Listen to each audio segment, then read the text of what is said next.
బుడమేరు 3 దగ్గర బ్రీచ్ కావటం, మళ్ళా దాన్ని పుడిచినా మళ్ళా 3 దగ్గరలు కావటం, ఈ యొక్క విజయవాడ నగరంలో 32 డివిజన్లు ప్లస్ చుట్టుపక్కల ఉన్న విలేజ్లు కొన్ని వాటర్లో మెర్జ్ అయిపోయినాయి. అందులో మనం ఉన్నటువంటి జక్కంపూడి కూడా ఒకటి, ఇది కూడా ఫస్ట్ ఫ్లోర్ వరకు ఆల్మోస్ట్ మునిగిపోయింది. అయితే ముఖ్యమంత్రి గారు ఇక్కడే ఉండి కలెక్టరేట్లోనే అక్కడే పడుకొని యాక్చువల్గా ఈ 10 రోజులు అందరూ మంత్రులని, ఎమ్మెల్యేలని, అధికారులని రకరకాలుగా ఆదేశించి యాక్చువల్గా చేయించారు. రాత్రింబావుళ్ళు అందరూ చేశారు, ఒకరిద్దరు కాదు. 36 డివిజన్లో 32 డివిజన్లో 28 మొన్న ఈవినింగ్ క్లీన్ అయిపోయినాయి.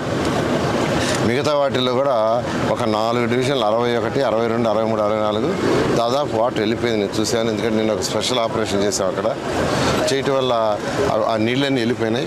ఇంకా కొద్దిగా ఉండే ఒక 25% ఇవాళ రాత్రికి వెళ్ళిపోతాయి అనుకుంటున్నాను. వెళ్ళిపోతే రేపు అక్కడ కంప్లీట్గా శానిటేషన్ చేసి విజయవాడ మున్సిపల్ కార్పొరేషన్కి వాటర్ అంతా 10 డివిజన్ల వాటరు రైల్వే ఒక్క వెంటిల్ ద్వారానే రావాలి. ఒక్కదరే రైల్వే కింద ఒక చిన్న వెంటిల్ ఉంది, దాని ద్వారా రావాలి. అది ఎంత ఉందంటే 60 అడుగుల వెడల్పే ఉంది, కేవలం 60 అడుగుల వెడల్పే.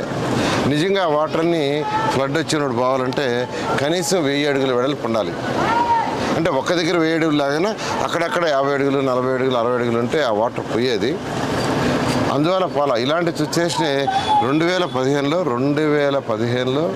నెల్లూరులో వచ్చింది. నెల్లూరు మనుబోలు దగ్గర ఇదే విధంగా వచ్చి యాక్చువల్గా రోడ్డు అంతా మొత్తం కొట్టుకోపోయి ఫ్లడ్ వచ్చింది. అప్పుడు కూడా ముఖ్యమంత్రి గారు ఇదే విధంగా 4 రోజులు నెల్లూరులోనే ఉన్నారు, కలెక్టరేట్లోనే ఉన్నారు. ఇదైతే ఇంకా దానికంటే భయంకరమైంది. ఇది అక్కడ చెరువు ఓవర్ఫ్లో అయింది. ఇక్కడ ఆ దాని నుంచే రావాలి. ఇది 60 అడుగుల నుంచే మొత్తం వాటర్ రావాలి, 10 డివిజన్ల నుంచి రావాలి. అందువల్ల యాక్చువల్గా ఏంటంటే వాటర్ రాలేకపోయింది. ఇప్పుడైతే యాక్చువల్గా ఈ మధ్య అంతా తిరిగాను, ఇప్పుడు కూడా చూశాను, ఫ్లో బాగానే ఉంది, ఫుల్ వెంటిల్ మొత్తం నిండా ఉంది. అయితే దాన్ని ఇంకా దాని ఎమ్మడి కాలువ ఏదైతే బుడవేరులోకి పోయి పడుతుందో దాన్ని క్లీన్ చేయమని ఈఎన్సీ గారికి చెప్పాను. ఇంకా ఆయన ప్రతి ప్రక్కనే తీసుకొచ్చి యాక్చువల్గా స్టార్ట్ చేసే వర్క్ ఈవినింగ్ కల్లా కంప్లీట్ చేస్తాను.